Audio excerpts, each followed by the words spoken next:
আসসালামু আলাইকুম everyone, welcome to today's class. So আজকে আমরা অ্যাজ ইউজুয়াল নেক্সট দিনের পর থেকে শুরু করব। ওকে,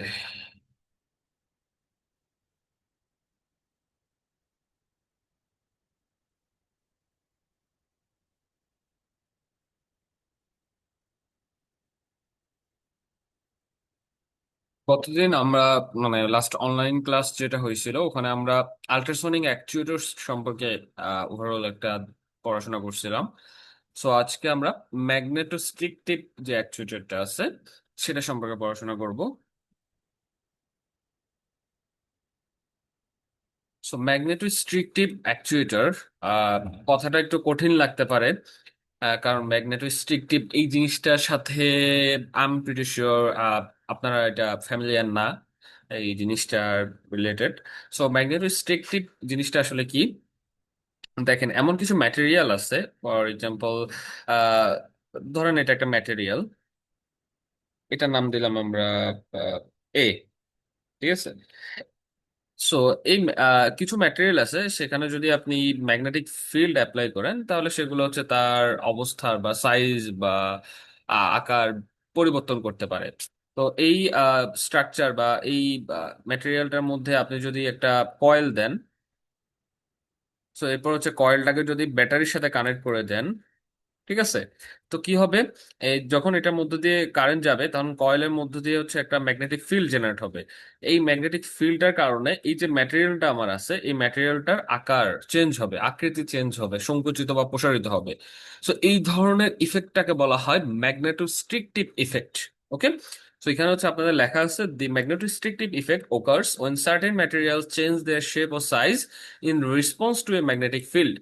সো আদারওয়াইজ আপনার সো ম্যাগনেটিক ফিল্ডের কারণে যদি কোনো ম্যাটেরিয়ালের অবস্থা চেঞ্জ হয়, সাইজ অথবা শেপে চেঞ্জ হয়, তখন সেটাকে বলা হয় ম্যাগনেটোস্ট্রিকটিভ ইফেক্ট।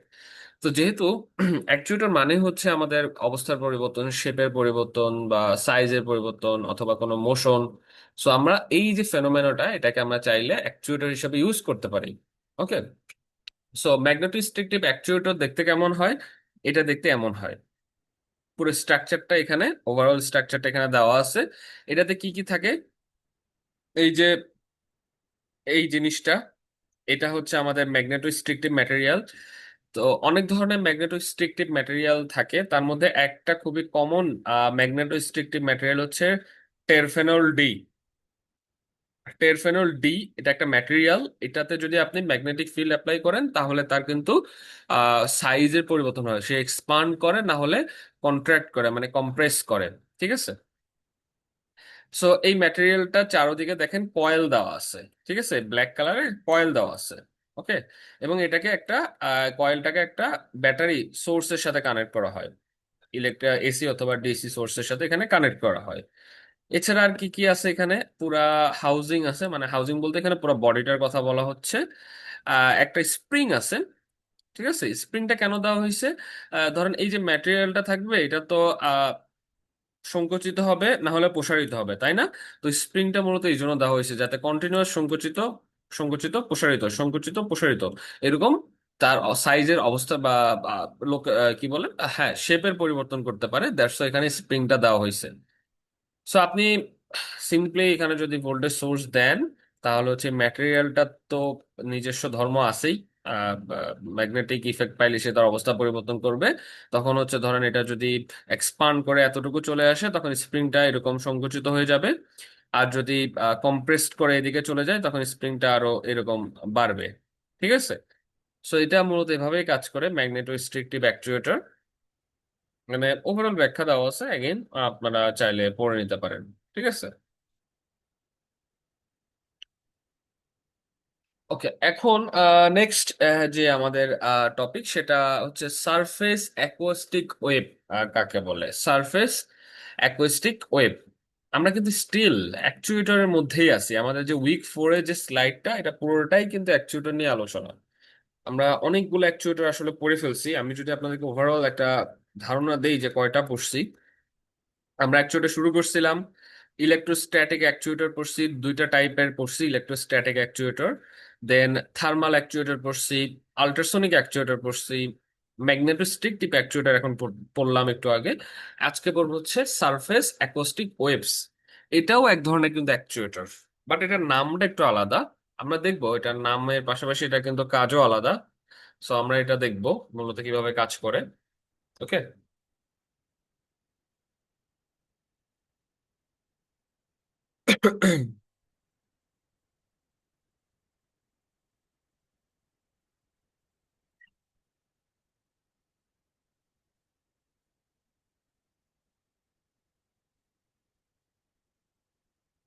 ওকে, সো সারফেস অ্যাকোস্টিক ওয়েভ এটা হচ্ছে এক ধরনের মেকানিক্যাল ওয়েভ। সো এখানে আসলে ডেফিনেশন, কথায় ডেফিনেশন পড়লে আসলে কিছু হয় না, আমরা আসলে জিনিসটা বুঝি। ফর এক্সাম্পল, এটা একটা ম্যাটেরিয়াল, এটার নাম দিলাম আমরা এ। ওকে। এখন এই যে সারফেস অ্যাকোস্টিক ওয়েভের কথা বলা হচ্ছে, এটা ধরেন এক ধরনের ওয়েভ। সো ওয়েভটা কোনো ওয়েভ যদি বডির মধ্যে দিয়ে না গিয়ে যদি সারফেস দিয়ে যায়, তখন এটাকে বলা হয় সারফেস অ্যাকোস্টিক ওয়েভ। ঠিক আছে। কোন একটা যদি সারফেসের উপর দিয়ে কোনো মেকানিক্যাল ওয়েভ যদি যায়, সেক্ষেত্রে এটাকে বলে সারফেস অ্যাকোস্টিক ওয়েভ। সো এখন মেকানিক্যাল ওয়েভ বলতে আসলে কি বোঝাচ্ছে এখানে? মেকানিক্যাল ওয়েভ বলতে বোঝাচ্ছে, ফর এক্সাম্পল, আপনি যে টেবিলে বসে আছেন, এটাকে যখন আপনি নাড়াবেন, এটা একটা ভাইব্রেশন জেনারেট হবে না? এই ভাইব্রেশনটা অ্যাকচুয়ালি একটা কিন্তু ওয়েভ। সো এই ধরনের ওয়েভ গুলোকে বলা হয় মেকানিক্যাল ওয়েভ, যেটা আর কি আপনি মেকানিক্যালি ওয়েভটাকে জেনারেট করতেছেন। সো এই টাইপের ওয়েভ গুলা যদি সারফেস দিয়ে যায় কোনো ম্যাটেরিয়ালের, তাহলে এই ধরনের ওয়েভকে বলবো আমরা সারফেস অ্যাকোস্টিক ওয়েভ। এগুলো কোথায় ইউজ করা হয়? এগুলো ন্যানো রোবোটিকে ইউজ করা হয়, মেমস মাইক্রো ইলেকট্রোমেকানিক্যাল সিস্টেমে ইউজ করা হয়, সেন্সর অ্যাকচুয়েশনের ক্ষেত্রে ইউজ করা হয়, সিগন্যাল প্রসেসিং এ ইউজ করা হয়, ছোট ডিসপ্লেসমেন্ট, সেন্সিং স্মল ডিসপ্লেসমেন্টের ক্ষেত্রেও এগুলা ইউজ করা হয়। ওকে। এরপর আমরা দেখবো পুরো সিস্টেমটা আসলে কিভাবে কাজ করে, যে সারফেস অ্যাকোস্টিক ওয়েভের যে অ্যারেঞ্জমেন্টটা সেটা মূলত আসলে কিভাবে কাজ করে আমরা এখন দেখবো। সো এখানে পুরো অ্যারেঞ্জমেন্টের মধ্যে এই যে ওভারঅল এই যে স্ট্রাকচারটা, এই যে বক্সটা, ঠিক আছে, এই যে টোটাল যে বক্সটা, এটা মূলত একটা piezoelectric substrate or piezoelectric material. So এইটা হিসাবে, এই পিজো ইলেকট্রিক ম্যাটেরিয়াল হিসাবে এখানে যে জিনিসটা, মানে যে যে কেমিক্যাল টার কথা বলা হয়েছে এখানে, বা পিজো ইলেকট্রিক ম্যাটেরিয়ালটার কথা বলা হয়েছে, এটার নাম হচ্ছে আপনার লিথিয়াম ট্যান্টালেট। লিথিয়াম ট্যান্টালেট বলা হয় এটাকে। এছাড়াও লিথিয়াম নিওবেট নামে কিছু ম্যাটেরিয়াল থাকে যেগুলা পিজোইলেক্ট্রিক সাবস্ট্রেট হিসাবে ইউজ করা হয়। So, এটা লিথিয়াম ট্যান্টেলেট বলা হয় এটাকে। ঠিক আছে, আমি একটু লিখে দিই আপনাদের জন্য, তাহলে ইজি হবে আসলে।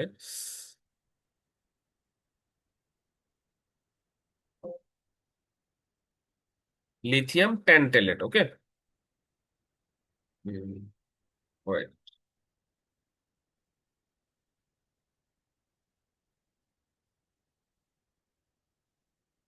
এটার নাম হচ্ছে লিথিয়াম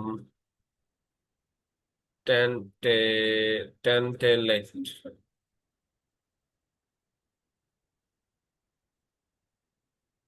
সো এটার নাম হচ্ছে লিথিয়াম ট্যান্টেলেট। এখানে হচ্ছে আমি লিখে দিলাম, আপনারা এটা দেখে নেবেন, ঠিক আছে। এখানে অ্যাড করে দিলাম আমি লিথিয়াম ট্যান্টেলেট, আশা করি ঠিক আছে, ট্যান্টেলেট। ওকে, ফাইন।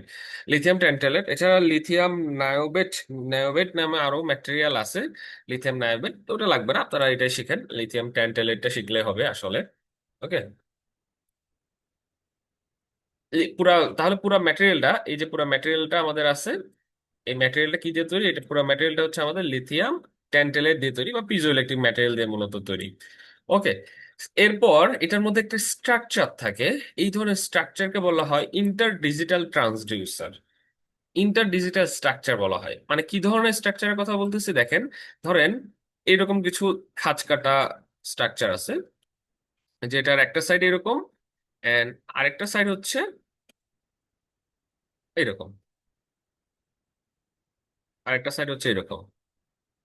ঠিক আছে, এরকম খাঁজ কাটা, খাঁজ কাটা এরকম হচ্ছে স্ট্রাকচার গুলোকে বলা হয় inter digital transducer structure. So এই ধরনের এই ধরনের কিন্তু দাঁতের মতো আসলে বোঝা যাচ্ছে, এই স্ট্রাকচার কিন্তু এখানে আছে। ওকে। সো সো এরপরে এই যে এই সাইডের যে স্ট্রাকচারটা আর এই সাইডের যে স্ট্রাকচারটা, যেটাকে আমরা বলি প্লেট, দুইটা প্লেট এখানে আছে। সো এই স্ট্রাকচারটা হচ্ছে আমাদের ইলেকট্রিক্যালি ব্যাটারি বা সোর্সের সাথে কানেক্ট থাকে, এসি অর ডিসি সোর্সের সাথে আসলে কানেক্ট থাকে। জেনারেলি এসি সোর্সের সাথে কানেক্ট থাকে, যেহেতু আমরা এখানে ওয়েব জেনারেট করবো, এন্ড ওয়েব একমাত্র আমরা এসি সোর্সেই পাই। সো এখানে হচ্ছে আপনার ওভাবে কানেক্ট থাকে। এরপরে আর কি থাকে? আর আসলে তেমন কিছু থাকে না। মেটাল লাইন বলতে আসলে আহ, এই ইন্টার ডিজিটাল ট্রান্সডিউসারের পরে আরো কিছু মেটালিক পাথ থাকে, এটা আসলে লাগে না, not that much important. So আমি একটু ইরেজ করে পুরা অপারেশনটা এবার ব্যাখ্যা করি।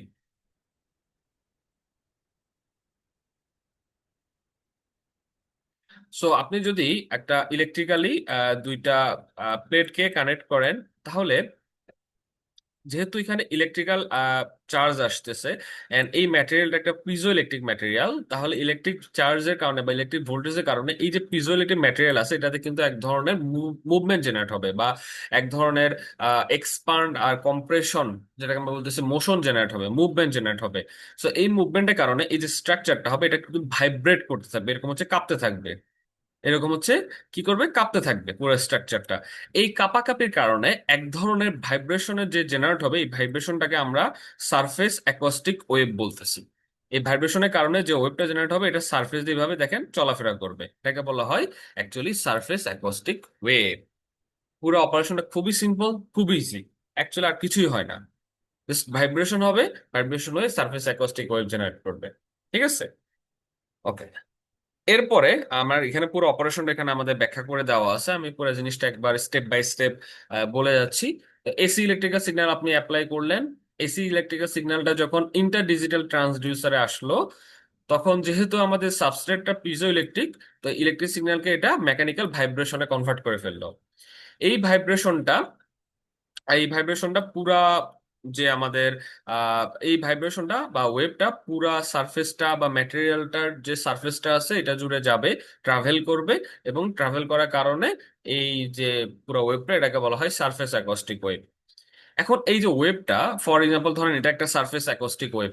এই ওয়েভটা একরকম থাকে না সব সময়। ধরেন এটা এক ধরনের সারফেস অ্যাকোস্টিক ওয়েভ, অথবা এটা এক ধরনের সারফেস অ্যাকোস্টিক ওয়েভ, অথবা এটা এক ধরনের সারফেস অ্যাকোস্টিক ওয়েভ। সো এটা ডিপেন্ড করে অ্যাকচুয়ালি আপনার যে মেটালিক ফিঙ্গার গুলো আছে না, বা ইন্টার ডিজিটাল যে ট্রান্সডিউসার গুলো আছে না, এটার আহ, আপনার হচ্ছে স্পেসিংটা কত হবে, এটার উপর ডিপেন্ড করতেছে আমাদের সারফেস অ্যাকোস্টিক ওয়েভের ওয়েভলেন্থ অ্যান্ড ফ্রিকোয়েন্সি কতটা হবে। ওকে। স্পেসিংটার উপর ডিপেন্ড করে আমাদের সারফেস অ্যাকোস্টিক ওয়েভের ফ্রিকোয়েন্সি কেমন হবে আর ওয়েভলেন্থ কেমন হবে। এরপরে যখন হচ্ছে আপনার পুরা সারফেসটা জুড়ে ওয়েভটা ট্রাভেল করে, এটা হচ্ছে ইন্টারেক্ট করতে পারে ইনভায়রনমেন্টে। যেহেতু এটা সারফেস দিয়ে যাচ্ছে, এটা কিন্তু ইনভায়রনমেন্টের সাথে ইন্টারেক্ট করতে পারে। আপনি যেহেতু এটা ইনভায়রনমেন্টের সাথে ইন্টারেক্ট করতে পারে, আপনি এইভাবে হচ্ছে এখান থেকে ডেটা কালেক্ট করতে পারেন। কি কি ডেটা পারেন? প্রেসার, টেম্পারেচার, অ্যাডেড মাস, এরকম কোনো ডেটা আপনি চাইলে কালেক্ট করতে পারেন। ঠিক আছে?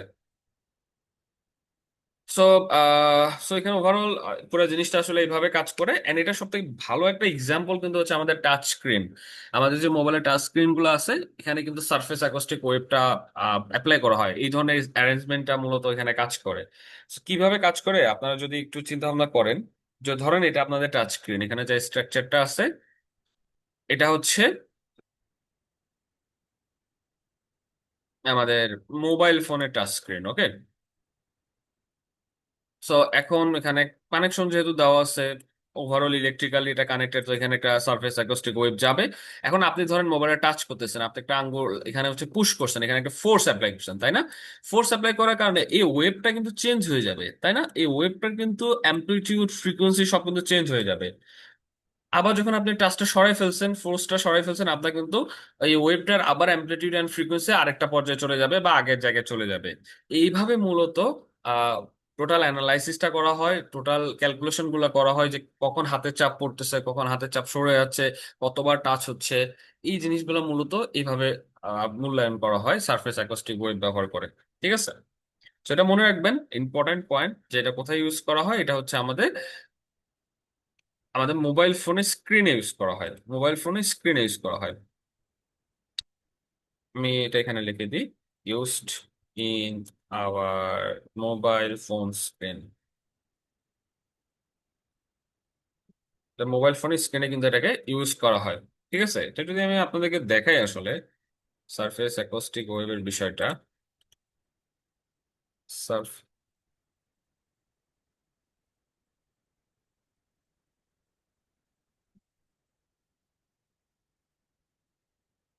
এই তো দেখেন, এই যে এভাবে আসলে ইউজ করা হয়।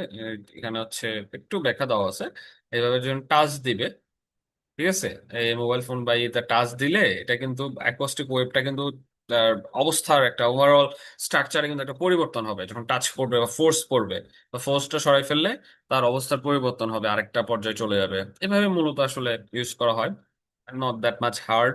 আসলে আপনারা বুঝতেছেন জিনিসটা আসলে কিভাবে কাজ করে। এটাকে যদি আপনি থ্রি ডিতে যদি সারফেস অ্যাকোস্টিক ওয়েভটা দেখানো যায়, তাহলে এটাকে এরকম দেখাবে, এই ওয়েভটাকে এরকম দেখাবে। এটার কোনো লাইভ ভিউ যদি পাই আপনাদেরকে আমি একটু দেখাই।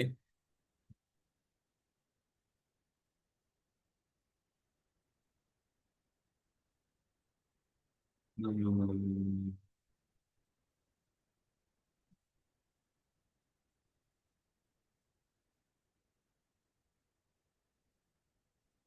এখানে একটা সারফেস অ্যাকোস্টিক ওয়েভ আছে। আসলে এগুলা পাওয়ার টাফ তো।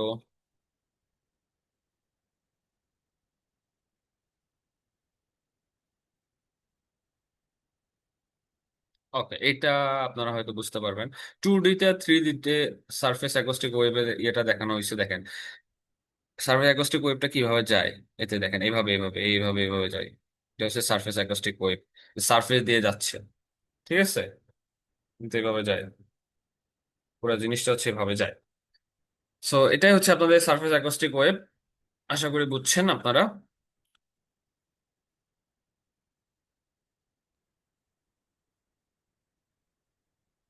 নেক্সট ওয়ান ইজ, আমাদের হচ্ছে আরেক ধরনের লাস্ট যে অ্যাকচুয়েটরটা নিয়ে আমরা এখন আলোচনা করব। আহ, এটা হচ্ছে আমাদের কার্বন ন্যানোটিউব অ্যাকচুয়েটর। সো এই কার্বন ন্যানোটিউব অ্যাকচুয়েটর গুলা খুব বেশি ইউজ হচ্ছে এখন, কারণ এখন যেহেতু আহ, সবাই একটু আধুনিক জিনিসগুলো ইউজ করে। রোবট বলেন না কেন, যে কোনো ক্ষেত্রে এই কার্বন ন্যানোটিউব কিন্তু একটা তুলনামূলক আধুনিক জিনিস বা মডার্ন টেকনোলজি। সো এই কার্বন ন্যানোটিউবকে কিন্তু প্রচুর ইউজ করা হচ্ছে। সো এই কার্বন ন্যানোটিউব বলতে আসলে কি বোঝায়, যদি একটু আমরা দেখি nanotube, carbon nanotube, what is this, carbon nanotube কি। সো কার্বনের একটা স্ট্রাকচার হচ্ছে কি, কার্বন দেখতে কিন্তু আসলে সিলিন্ড্রিকাল। মানে আমি বলতে চাচ্ছি কার্বনের যে কেমিক্যাল স্ট্রাকচার সেটা কিন্তু এরকম। ঠিক আছে, এখন এই কেমিক্যাল স্ট্রাকচারের অনেকগুলা কার্বনকে একসাথে করে এইরকম হচ্ছে বিভিন্ন স্ট্রাকচার বা এরকম ওভারঅল একটা কি বলবো অ্যারেঞ্জমেন্টে কনভার্ট করা হয়। ঠিক আছে, ওভারঅল একটা অ্যারেঞ্জমেন্ট বা শিট, এরকম একটা শিটে কনভার্ট করা হয়। একাধিক কার্বন স্ট্রাকচারকে একসাথে করে কেমিক্যালে অ্যাড করে এরকম একটা শিটে কনভার্ট করা হয়। এগুলাকে যখন আপনি জোড়া করবেন, এভাবে হচ্ছে যখন প্যাঁচাবেন, তখন এগুলো হচ্ছে একটা কার্বন সিলিন্ড্রিক্যাল ন্যানোটিউবে কনভার্ট হয়ে যায়। ঠিক আছে, সো এটা হচ্ছে পুরোটা হচ্ছে আপনার কার্বন শিট। এটাকে যখন আপনি প্যাঁচাবেন, প্যাঁচায় হচ্ছে সিলিন্ড্রিক্যাল তাই তৈরি করবেন, তখন এটাকে বলা হয় কার্বন ন্যানোটিউব। এই কার্বন ন্যানোটিউব গুলার বেশ কিছু প্রপার্টিস আছে।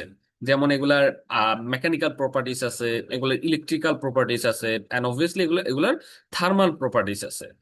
তো এই প্রপার্টিস গুলো থাকার কারণে আমরা মূলত এগুলাকে আমরা চাইলে আমাদের অ্যাকচুয়েটর হিসাবে এগুলাকে ইউজ করতে পারি।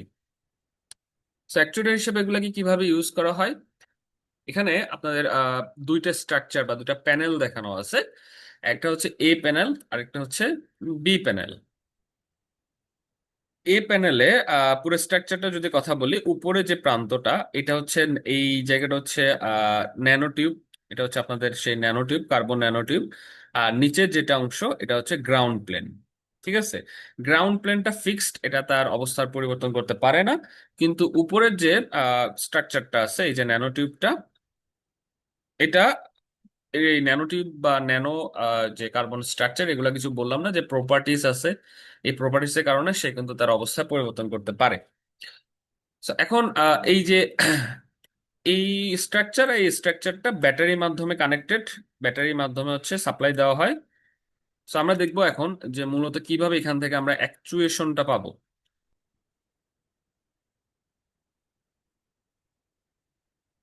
সো যখন হচ্ছে ব্যাটারি পজিটিভ এদিকে কানেক্ট করা হয়, নেগেটিভ এখানে কানেক্ট করা হয়, তখন পজিটিভ চার্জ গুলা কার্বন ন্যানোটিউবে এসে জমা হয়। এরকম হচ্ছে পজিটিভ চার্জ সবগুলো এসে এখানে জমা হয়, আর নেগেটিভ চার্জ গুলা এই গ্রাউন্ড প্লেনে এসে জমা হয়। সো যেহেতু পজিটিভ অ্যান্ড নেগেটিভ কাছাকাছি, তখন তাদের মধ্যে কি ফোর্স জেনারেট হবে?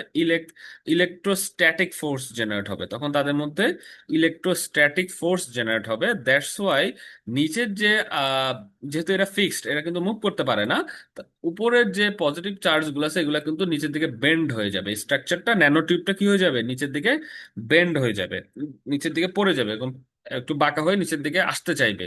মানে নিচে আকর্ষণ করার কারণে, অ্যাট্রাকটিভ ফোর্সের কারণে এর নিচের দিকে এরকম বেন্ড হয়ে যাবে। এর পাশাপাশি এটা যেভাবে ইলেকট্রোস্ট্যাটিক ফোর্স যে নিচে কাজ করতেছে না, অপোজিট দিকে আরেকটা ফোর্স কাজ করে, যেটা নাম হচ্ছে ইলেক ইলাস্টোস্ট্যাটিক ফোর্স। আরেকটা নাম হচ্ছে ইলাস্টোস্ট্যাটিক ফোর্স। ইলাস্টোস্ট্যাটিক ফোর্সটা কি?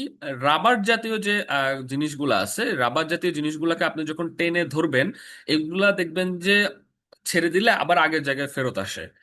সো টেনে ধরে ছেড়ে দিলে আগের জায়গায় যে ফেরত আসে, এই আগের জায়গায় ফেরত আসে যে কাজটা, এটা মূলত ইলাস্টোস্ট্যাটিক ফোর্স করে।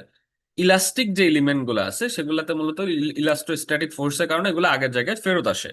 সো ন্যানোটিউব বা কার্বন টিউবও এক ধরনের হচ্ছে ইলাস্টো ম্যাটেরিয়াল। এগুলাতে ইলাস্টোস্ট্যাটিক ফোর্সের কারণে এগুলা চাইবে যে আগের জায়গায় তার যে নর্মাল কন্ডিশন ছিল, তার নর্মাল যে এই পজিশনে ছিল, এটাতে ফিরে আসার চেষ্টা করবে। তো এইভাবে মূলত আপনি যদি ভোল্টেজটাকে এখন জিরো করে দেন, এটা আবার আগের জায়গায় ফেরত আসবে। আবার ভোল্টেজ অ্যাপ্লাই করলে এটা আবার এভাবে বেঁকে যাবে। তো এই যে মুভমেন্ট হচ্ছে, উপরে নিচে যে একটা মুভমেন্ট হচ্ছে, এই মুভমেন্টটার কারণে আমরা হচ্ছে মূলত এটাকে অ্যাকচুয়েটর হিসাবে ইউজ করতে পারি আমাদের রোবোটিক হ্যান্ড, রোবোটিক জয়েন্টে, অথবা সামটাইমস হচ্ছে রোবোটিক পা, হ্যাঁ, robotic joint, actually robotic joint এটাকে আমরা চাইলে ইউজ করতে পারি। যে এখানে ওভারঅল পুরো জিনিসটা ব্যাখ্যা আছে, প্যানেল এ প্যানেল বি দুটাই ব্যাখ্যা করা হয়েছে এখানে। ঠিক আছে। তো এটা হচ্ছে আপনাদের আজকের লেকচার। খুবই শর্ট একটা লেকচার। আমরা নেক্সট দিন আমাদের ক্লাসে হচ্ছে ম্যাথ করব। ম্যাথ হচ্ছে আমি বলছিলাম মনে আছে আপনার যে ইলেকট্রোস্ট্যাটিক অ্যাকচুয়েটর থেকে আমরা ম্যাথ করব। সো ওই ম্যাথগুলো আমরা করব। অনলাইন ক্লাস হোক বা অফলাইন, যেভাবে হোক না কেন আমরা ম্যাথগুলো শেষ করার চেষ্টা করব। ঠিক আছে। আসসালামু আলাইকুম।